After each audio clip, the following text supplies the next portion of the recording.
This task is from our Systems of Equations unit, focusing on the elimination method. The first time I did this task, I made some mistakes and errors for sure as far as the first two parts of this task. Instead of having equations like 6 equals 6 and 9 equals 9, I was immediately putting variables in there, which was kind of putting it a little bit too high, and students were struggling to find an entry point.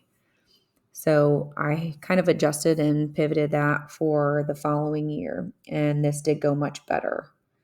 So you can see at the top, we have consider that 6 equals 6 and 9 equals 9. Those are two equations.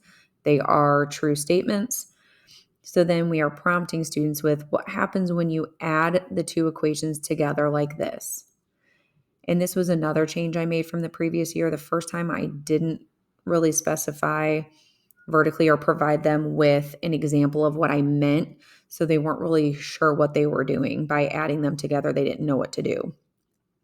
So then the next part is, does adding the two equations together result in a true or untrue statement?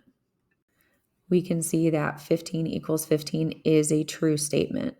So then we look down to the next one. Consider the two equations, 10 equals 10 and 2 equals 2. What happens when you subtract the equations together like this vertically? So I have them set up for them, which was a change from the previous year. Students should see that we get 8 equals 8, which is going to be a true statement. When we got to the bottom portion, this is where mistakes were definitely made. We kind of take the step from just the numbers and pretty straightforward up to throwing some variables in there. So what students are asked to do is they need to figure out what does x equal, and I'm specifying look at the second equation, look at the x plus 7 equals 10. And then what happens if the equations are added to one another or subtracted from one another? Would the x values still be the same? So there's kind of a lot there, so we want them to do just one step at a time. We want them to look at x plus 7 equals 10 to solve for x, which is just a basic one-step equation. They should get to x equals 3. So now the next step is what happens if the equations are added to one another, and we want them to make sure they're added vertically, just like we did in the previous two. And we want to see if what we end up with still gives us the result of x equals 3.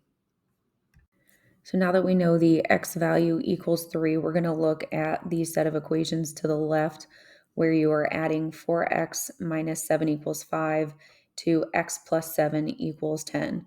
So the first box we're going to make sure and look at vertically. And as we walked around and helped kids, we definitely drew the boxes around them because they tend to forget the sign that's over here to the left.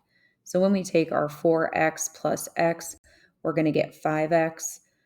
Then we move on to the next piece, which is a negative 7 plus a positive 7, which is going to end up canceling out and leaving us with 0. Then we're going to look at 5 plus 10, so we get 15. So we look at that. Now we're at a one-step equation. So if we go ahead and simplify that, we will get our x equals 3. Then if we look at the one on the right, this is definitely where mistakes were made with signs. We had a lot of kids have errors with the negative 7 in the first equation and then minusing the 7. So it just threw kids off just a little bit. So if we look at the first box, we have 4x minus x. So we're going to end up with 3x.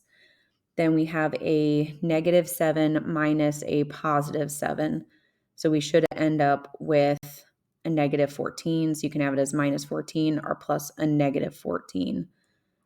Then our next box is 5 minus 10. So we are going to end up with negative 5. We go ahead and get rid of the minus 14. We'll end up with 3x equals 9.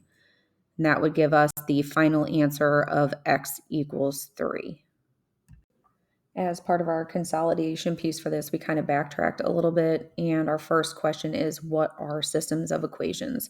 At this point, students have already learned the substitution method. So we're just kind of refreshing their memory and making sure they understand what systems of equations actually are and talking about the point of intersection. We also want them to remember what the solution to a system of equations actually represents. So that point of intersection, and even further than that, the value of x and the value of y that are true for both equations.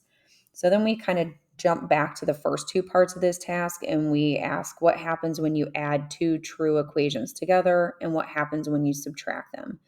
And they should say they ended up with statements that were true.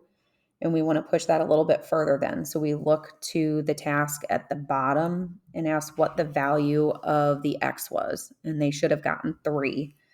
And then we ask, when you added those equations together and you subtracted them, did you still end up with the value of x being 3?